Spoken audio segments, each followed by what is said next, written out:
Welcome to Unleashed at Work and Home, the show dedicated to helping veterinarians, vet techs, dog trainers, shelter and rescue workers, pet sitters, and all the other animal crazy pet professionals manage their stress and find more joy. I'm your host, Colleen Pilar, and I'm thrilled you're here with us today. Make sure you hit the subscribe button on your favorite app so that you won't miss a single episode. This episode is brought to you by our free community, the Circle of Resilient and Thriving Pet Professionals.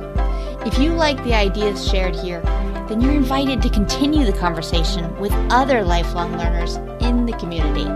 You can find out more at colleenpilar.com. It's the perfect place for you to learn cool stuff, feel good, and take action to create the life you love. Come join us. My guest today is Laura Perkins of Laura Perkins Animal Behavior. That's a very easy business name to remember. So thanks for joining me today, Laura. Thanks for having me. So you're based in Chelsea, Michigan, which is near Ann Arbor. How long have you been there? Because you've had a winding road to wind up where you are. Yeah, we've been here, I think, five and a half years. And before that, where were you? We lived in Portland, Oregon for 5 years. And then before that, I was in Texas doing my master's degree. And I grew up in central Illinois. Kind of a great big loop. Yeah. Yes, a loop. So tell me about your journey to become a dog trainer and behaviorist. Well, I was always interested in animals and especially dogs. So I started doing dog training in 4-H when I was 7 or 8, I guess 8.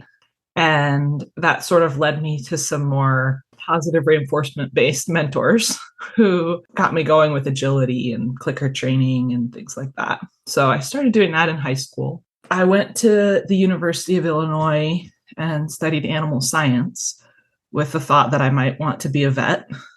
But I had worked at a vet in high school, and I just was always more interested in the learning side of things than the medical side of things. Mm-hmm. So even though I really liked that too, it was the behavior that caught my attention. So we had a few classes in behavior in undergrad, but I didn't feel like I got the full picture. So I decided to go to grad school.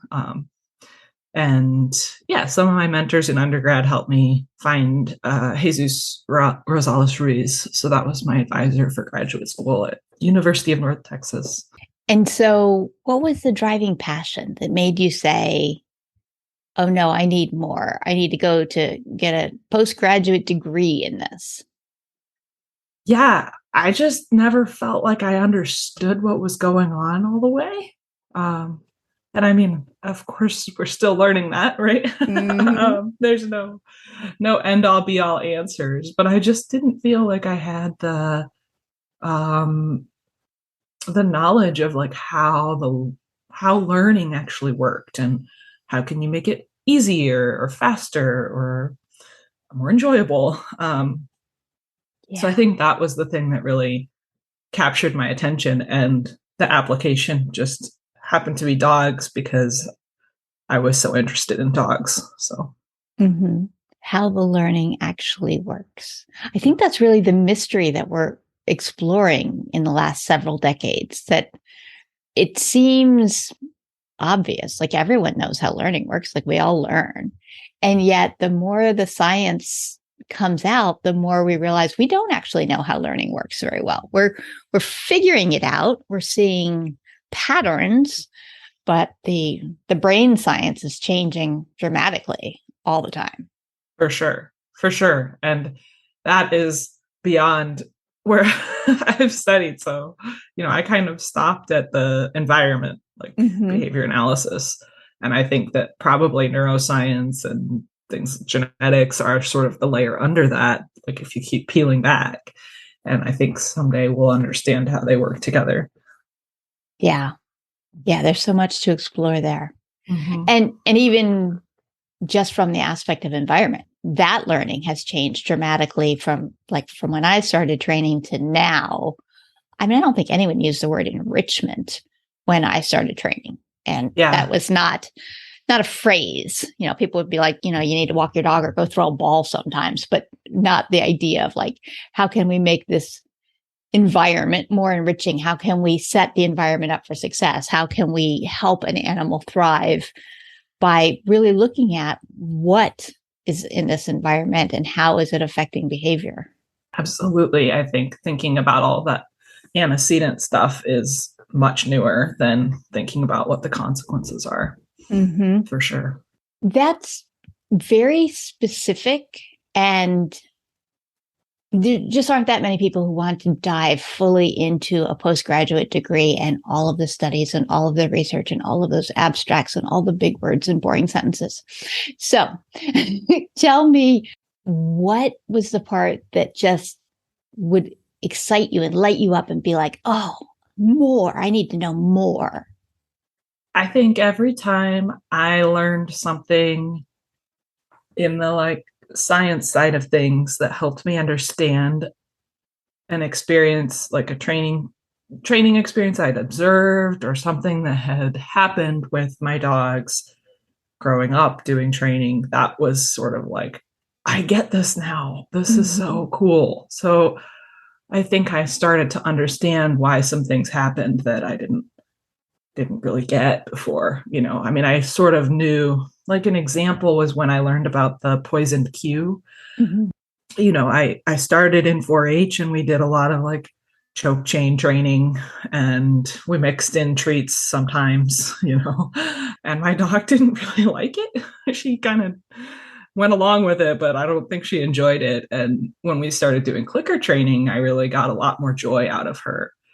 But going back to the show ring was poisoned, kind of forever. And when I was a kid, I just thought, this is so sad. We've been doing so well when we're practicing, and I don't understand why she reverts back when we go to a dog show. And when I learned about the poison cue, I was like, that's what was happening with Libby. So that sort of kind of understanding some of those things that I had observed was really what kept me like super interested. Yeah, you can really see the application within the learning right there as you're doing it, because you're like, oh, that actually has been relevant in my life. Yeah. Yeah. Were you doing any training at the time that you were in grad school, or did the training come later?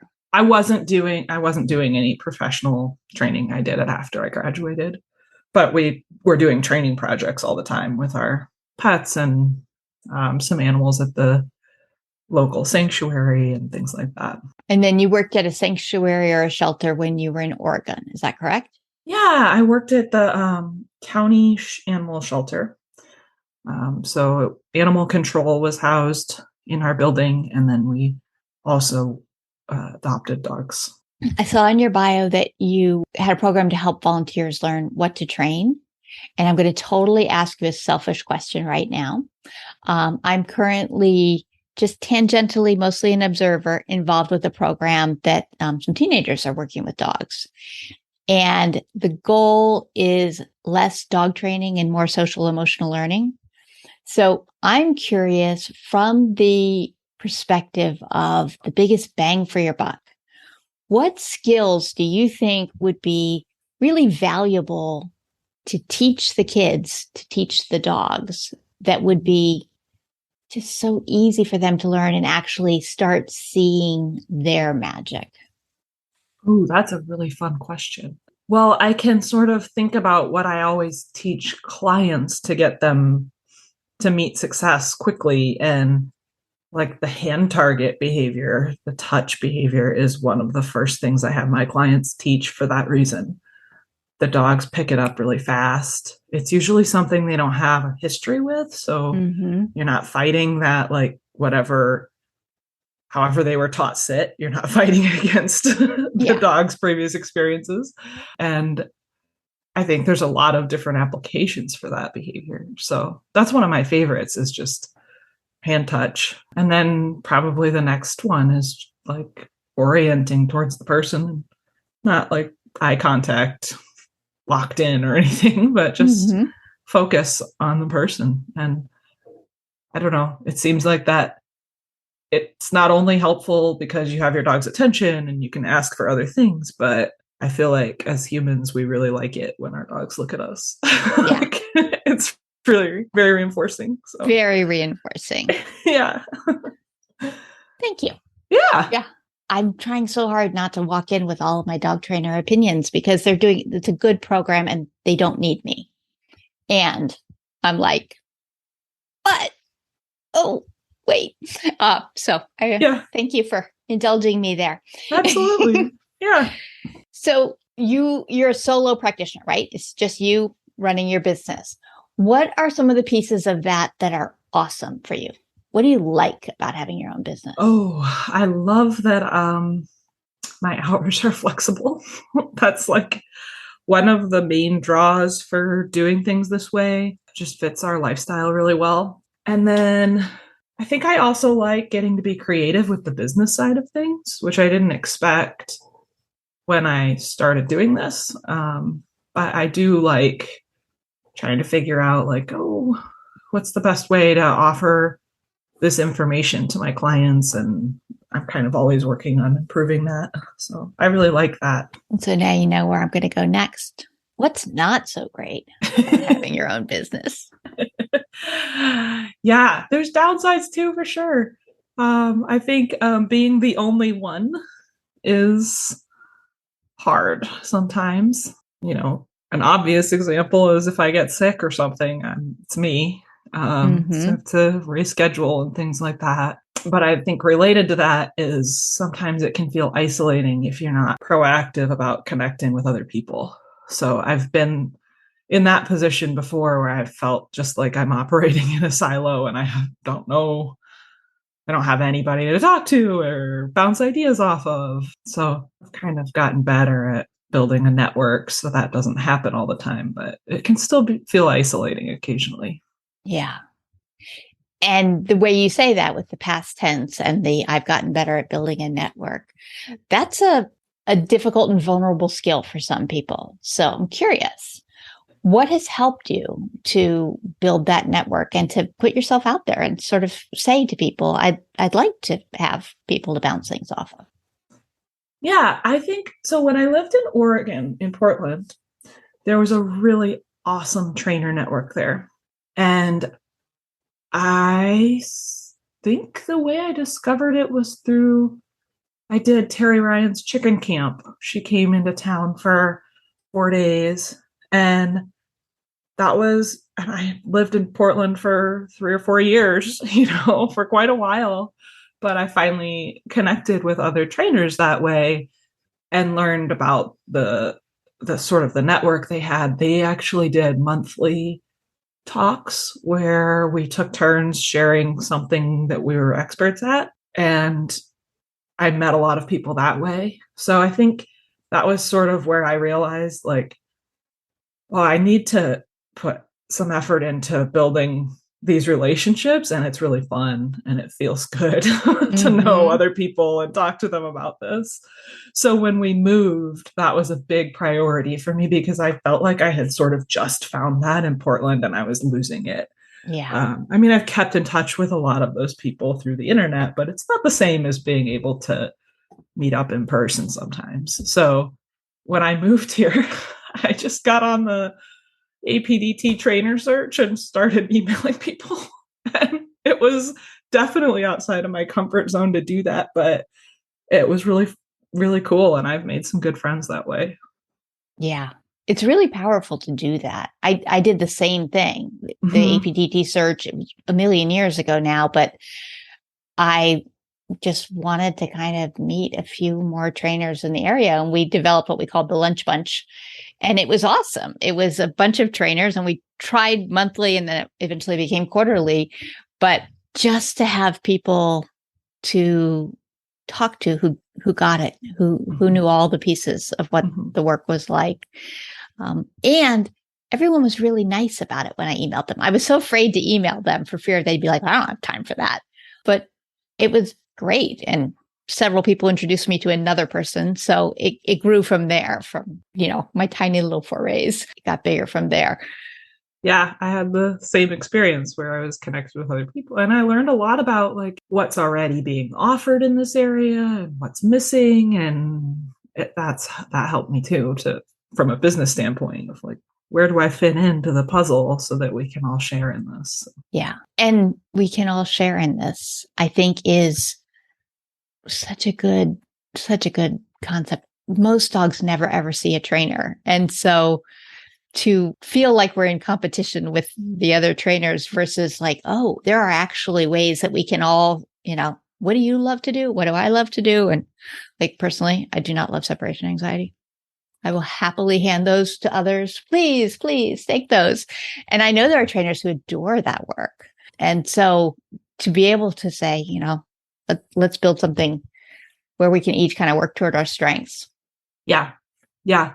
I do think thinking of the trainers around you as your community that you're sharing with is a really helpful approach. Yeah. You're right. We're never going to run out of dogs to train. And if we do, I mean, yahoo. Exactly.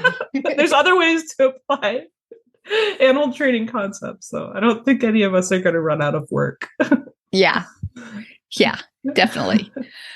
So I always ask guests to share some words that are meaningful to them. And you have this quote from, and I will admit to everyone that I might be butchering this name, but Goethe, I believe is how we say it. Johann Wolfgang von Goethe was a German philosopher and all the other things, poet, playwright, all the things. He did all the things. So this quote from Goethe is, whatever you can do or dream you can, begin it. Boldness has beauty, magic, and power in it. And I love that. I love the energy in that quote and a little bit of the mystery and the action part of it. So tell me, when did you come across this quote and why did it resonate with you in a way that made you hold it? So my mom's good friend was making little quote artwork, and my mom bought that one for me when I was in undergrad, I think. And I had never heard it before that. But I just thought that is really cool. And I think one of the things that draws me to it is that sometimes I don't feel very bold. And so it's really good encouragement because if I kind of look back to that every time, like the meeting people in the new area or other trainers around you is a good example. Like that required a little bit of boldness that was outside of my comfort zone, but it's paid off. I can't even measure what I've gotten from that small action. So to me, it's sort of just a reminder that like, hey, take the first step and then the rest can unfold. I think in behavior analysis, I remember when I started graduate school at our orientation, one of the older students, they were like giving advice if they wanted to. And she said, press the lever, like, just take the first step, like, as a reference to rats in the Skinner box, press the lever. And that sort of goes along the same lines to me, is just taking that first step. A lot of times is all you have to do, and the rest just unfolds. Yeah, there is lovely action in that quote. There's so many layers actually in this quote. So the whatever you can do or dream you can, begin it. So even that piece, like you don't have to know you can do it. Right. Whatever you can do or dream you can, begin it. Are you a person who visualizes like what you want, what you think, like, ooh, maybe? Definitely. Yes. Yes, I'm a dreamer. I really enjoy kind of thinking about like, what are the big picture things? What could this be? And so, yeah, sometimes it's way out of reach when it's an idea the first time.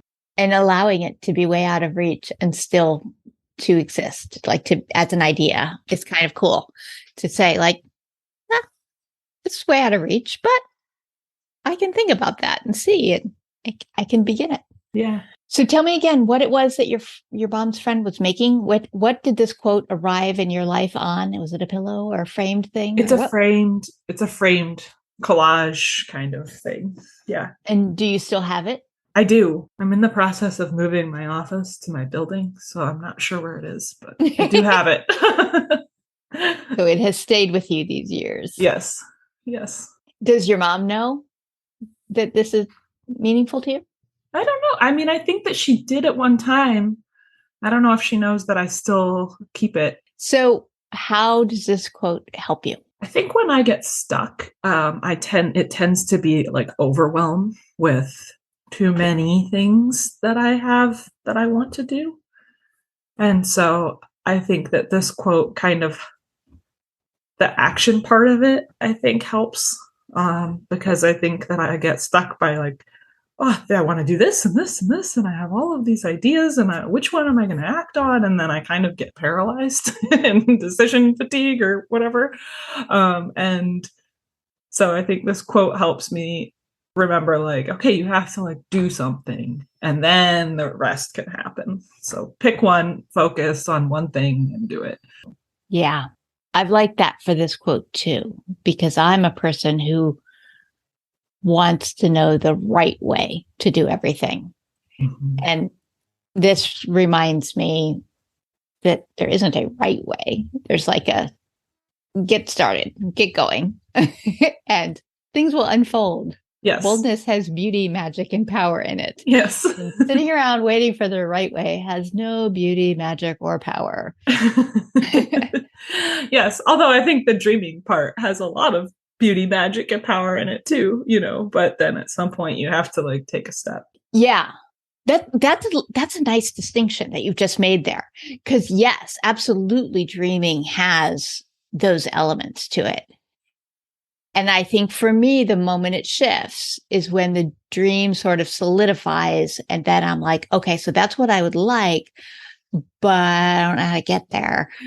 So I'm just going to wait around for the right way to magically appear. And then the beauty, magic, and power kind of fizzle. But the visioning piece is so important. And then the commitment of like, begin it. Yeah. And that's all he's saying is begin it. Yeah. You don't have to do the whole thing. Just start. Begin. Yeah. Start where you are and dive in. Mm-hmm. So if we all did that just a little bit more, what do you think the effects of that would be for pet professionals? I think that we would be surprised at what we could do. I mean, that's the effect it's had for me. So I think, I don't know, that's sort of like maybe a self-centered view of like, oh, this is how it's helped me. Maybe that's how it'll help everyone. But I think like just being able to kind of start something and see where it leads, I think it's always surprised me where it leads to. Like, wow, it actually did get me there eventually. Or maybe it didn't get me to the thing I envisioned, but it got me to something maybe better or similar at least. Yeah. One of my brother's favorite phrases is this or something better. So whenever he's wishing for something, he's like, this is what I want. But if not that, then something better. And so he's like always leaving it open. Like, yeah, we can have a curve in the road. Totally fine. But I'm going to head toward this goal until that curve appears. And the energy here of like, begin it, try it, do it. What is something that you are surprised at that like if we send you back to the beginning of your career, you've just graduated, you have your degree, and then I don't know how many years we're talking about between then and now. 10. Okay. So 10 years ago, we send you back 10 years and we tell you what your life looks like right now. What does 10 years ago you think is so surprising about where you are and what you're doing? And what is she impressed by? I think that she's impressed by the persistence it's taken to get here. Because I think moving was a big setback for my business, of course. Like I had to start over basically.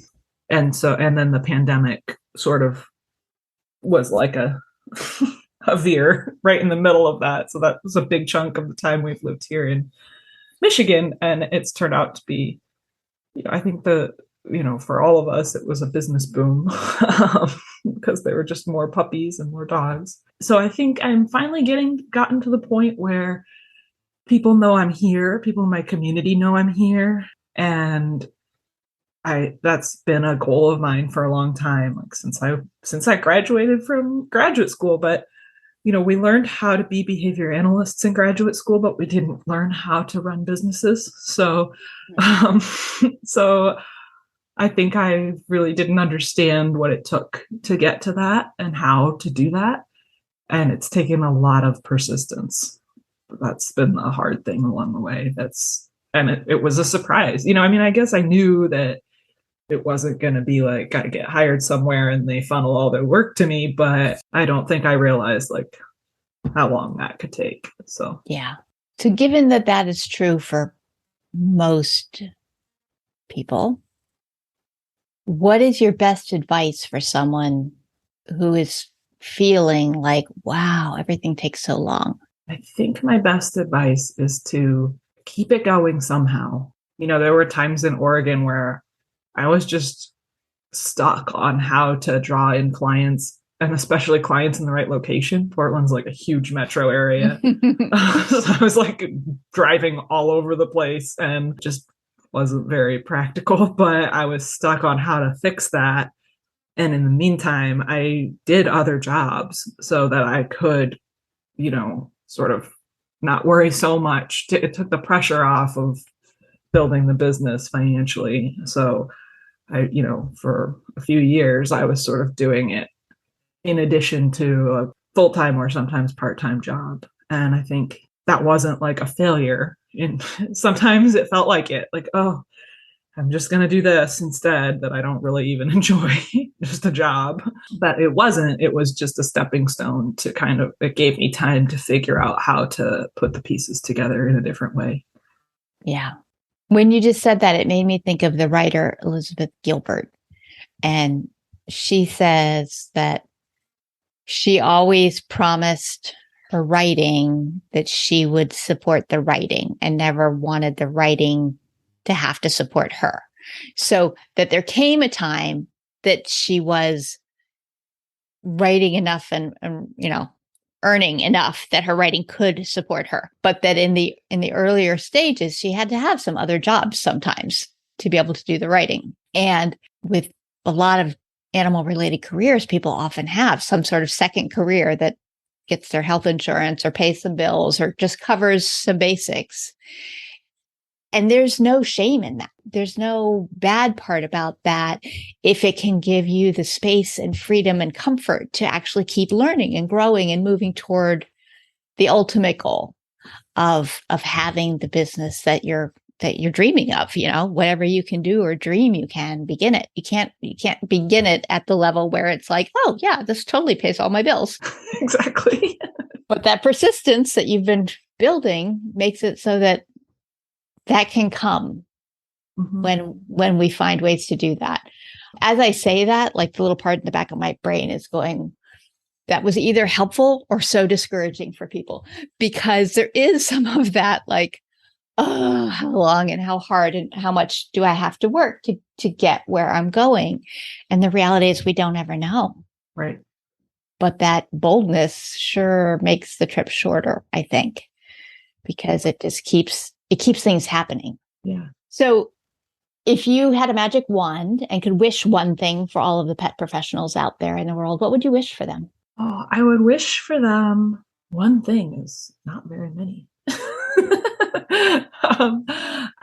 I think I would wish for them that they could take those first steps, and whatever that meant in their current reality, like take that next first step so that you can let the magic and power take over. It's beautiful. Thank you.